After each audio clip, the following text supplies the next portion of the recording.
students, welcome to Sunil's tutorial. I'm Sunil Manwani and today we'll be doing this chapter called as electrochemistry. Let's see electrolysis of aqueous sodium chloride. We just saw this in the previous lecture. Let's see how voltage is developed in this. Electrolysis of aqueous sodium chloride. Now, we just saw the working of an electrolytic cell. Let's see electrolysis of aqueous sodium chloride. In this, what would happen is an aqueous solution of concentrated sodium chloride is taken in a cell, and as water is involved in electrolysis, the cell reaction would be slightly different. I'll just show you how the cell reaction will be different. An aqueous solution of concentrated sodium chloride. An aqueous solution of concentrated sodium chloride solution is taken in a cell.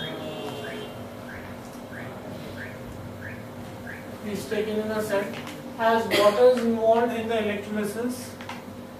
As water is involved in the electrolysis. As water is involved in the electrolysis, the electrode reactions are different. Electrode reactions are different. How? At cathode, the two reduction reactions will be. At cathode, the two reduction reactions will be, there will be two reduction reactions, will be sodium aqueous plus electron will give you sodium solid, right? This is going to be my reduction, so the reduction potential of this is going to be minus 2.71 volts, and you would also have water molecule which will react with electron to give you hydrogen gas plus hydroxyl ions, aqueous, which will have a reduction potential. This will have a reduction potential of negative 0.83 volts. So just by putting water, the standard reduction potential value of water has a greater tendency to be reduced than sodium. I can say that the standard reduction potential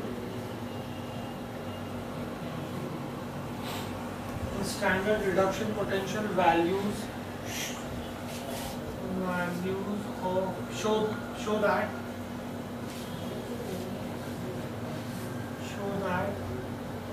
water has greater tendency to get reduced,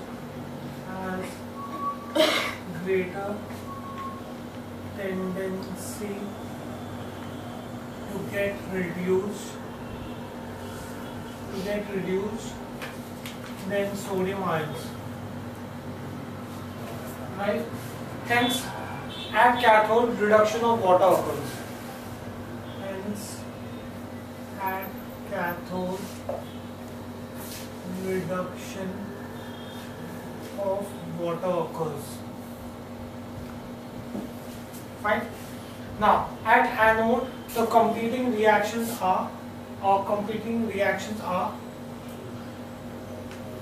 at anode, the competing reactions are, you would have two chloride ions that would give you chlorine gas plus 2 electrons. The oxidization potential of which is going to be negative 1.36 volts, and water molecule aqueous will split into oxygen gas plus 4 hydrogen ions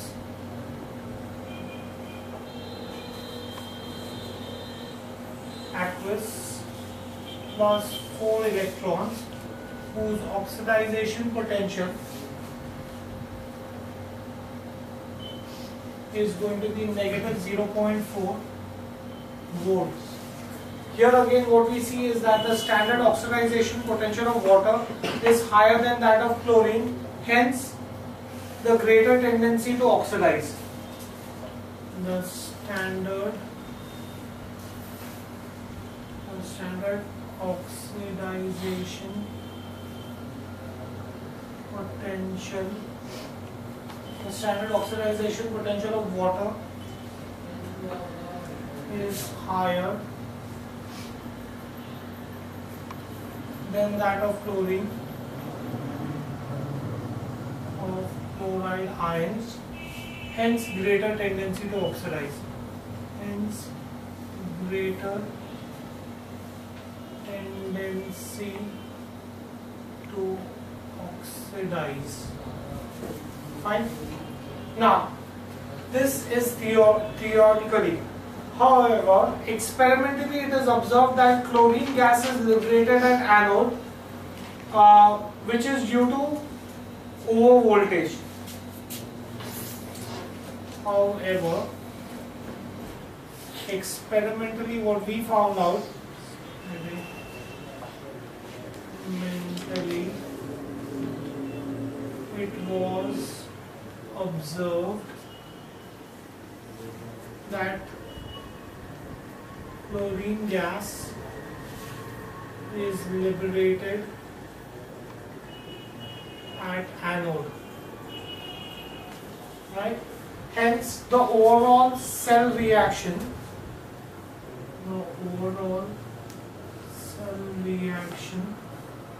would be 2 water molecules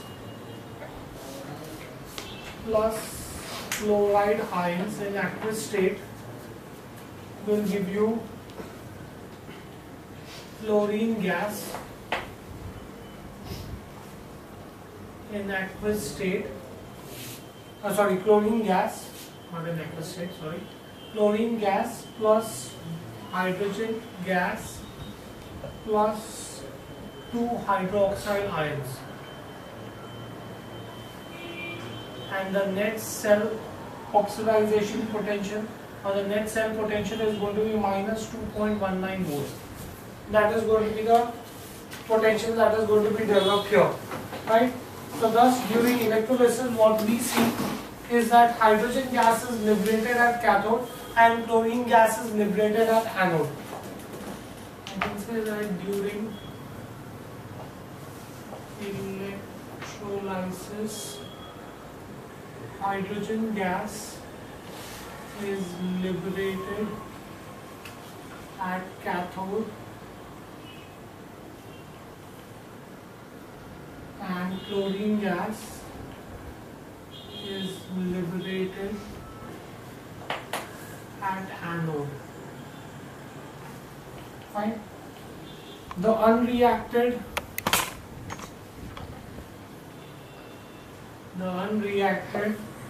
sodium and hydroxyl ions formed in cathode half reaction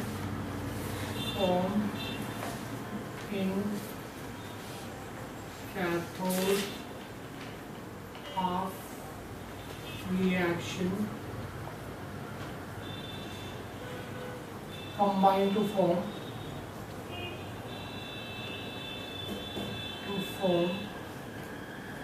sodium hydroxide. Fine. So that's your electrolysis of aqueous sodium chloride. Next, let's see Faraday's first law.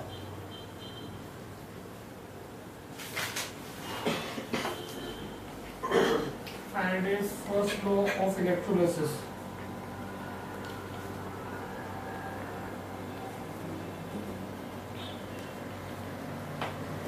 Now, Faraday's first law of electrolysis is the same experiment that we just saw when we did electrolysis of molten sodium chloride, the amount of metal that is deposited at an electrode is directly proportional to the quantity of current flowing through it, right? So I can say Faraday's first law states that the amount of substance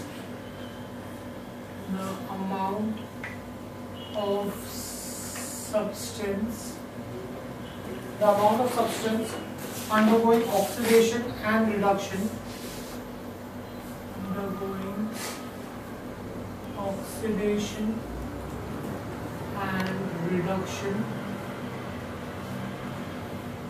at each electrode during electrolysis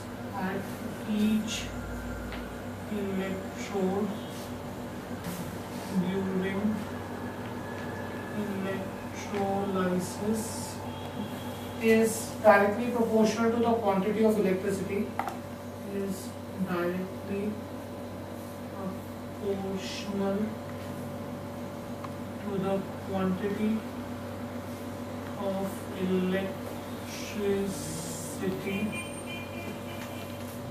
that passes through the cell.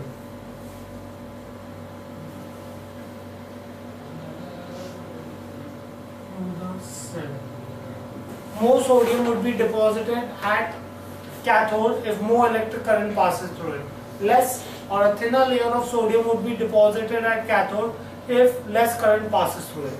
So what will be the thickness of the layer, or what will be the quantity of sodium that would be deposited at cathode, or the amount of gas that will be given out at anode will depend upon how much electric current is passing through the solution. That's Faraday's first law of electrolysis. Let's move to Faraday's second law of electrolysis.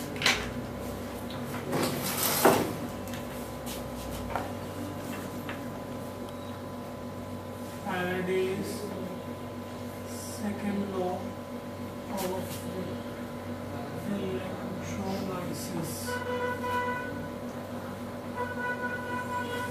Now, what is Faraday's second law of electrolysis?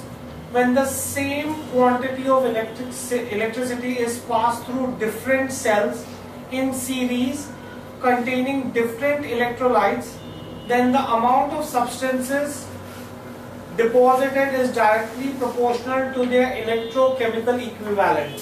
For example, suppose if I had a cell here in which I have, say, solution A, and I have another cell here in which I have solution B, right? I connect them through a common electrode.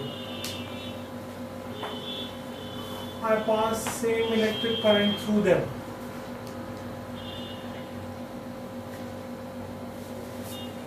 Right? So in that case I would have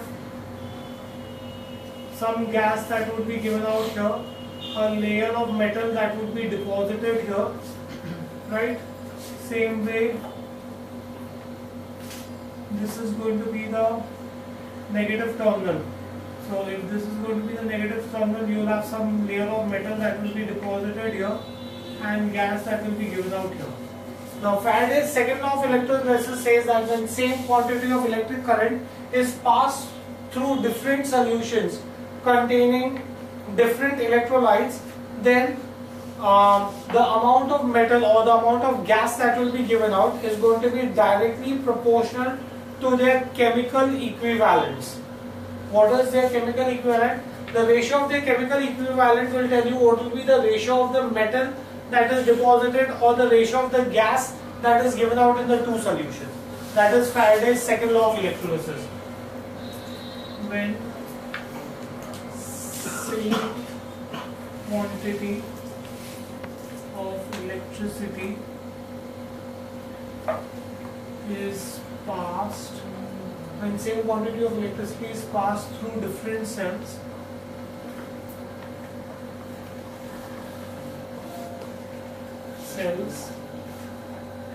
in series containing different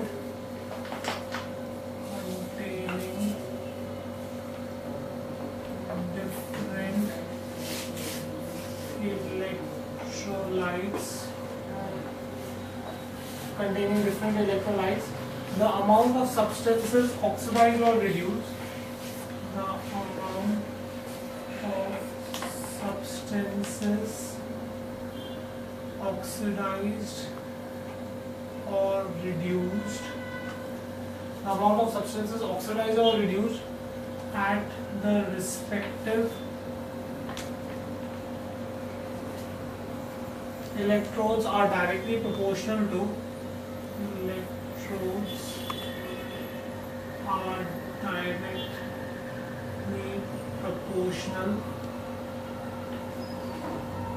directly proportional to their chemical equivalents.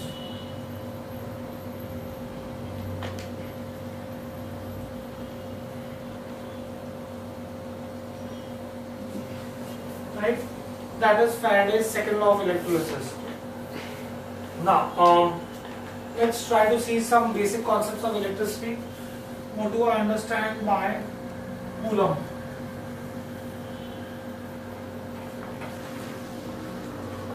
Right? The quantity of charge that passes a given point when 1 ampere of current flows for 1 second is called as Coulomb. Right? The quantity of charge that passes a given point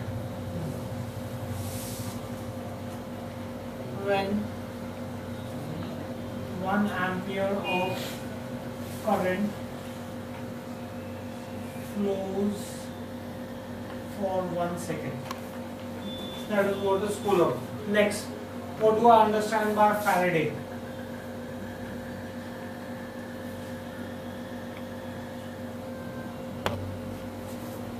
Faraday is the amount of electric charge on 1 mole of electrons. If I took 1 mole of electrons, then the amount of charge that would be present on it is called as Faraday.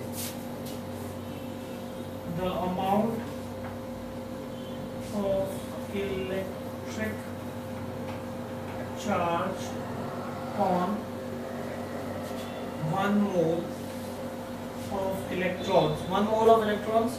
How much is 1 mole of electron? That is 6.022 into 10 raised to 23 electrons. Right? So the charge that would be present on so many electrons would be called as Faraday. Now we know that charge on 1 electron is 1.602 into 10 raised to minus 19 coulombs. Right? Therefore, what will be the charge on Avogadro's number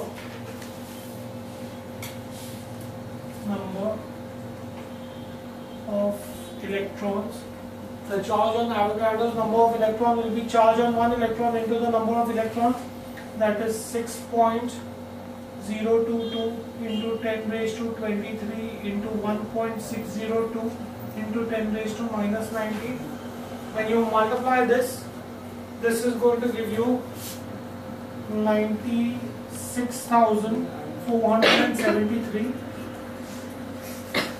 coulombs per mole, and that is what is called as 1 Faraday. Thus, I can say that 1 Faraday is approximately equal to 96,500 coulombs. And we get this thing clear? So, Faraday is the charge on 1 mole of electrons. Fine? Okay, we'll stop this here for the day. Thank you very much.